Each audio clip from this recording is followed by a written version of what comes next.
Sementara itu, ketersediaan babi siap potong untuk perayaan Hari Raya Galungan di Kabupaten Kelungkung dipastikan aman.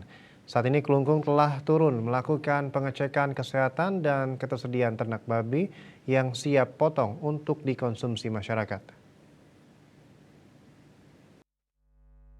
Kepala Dinas Pertanian Kabupaten Kelungkung Ida Bagus Juanida ketika dikonfirmasi mengatakan data ketersediaan ternak babi di Kabupaten Kelungkung mencapai 410 ekor dari estimasi jumlah kebutuhan saat galungan yang mencapai 606 ekor. Namun kebutuhan babi di Kelungkung juga disuplai dari Kabupaten Bangli dan Karangasem.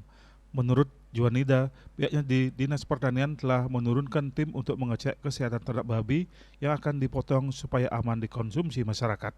Bahkan pada saat penampahan galungan Selasa 27 Februari 2024, tim kesehatan hewan juga diturunkan ke lokasi pemotongan untuk melakukan pemeriksaan kesehatan ternak.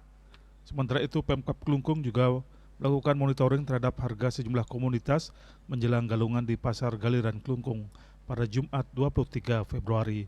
Dari hasil pantauan, harga daging babi di pasaran mencapai Rp80.000 per kilogram, sedangkan harga daging ayam Rp38.000 per kilogram dan daging sapi Rp120.000 per kilogram.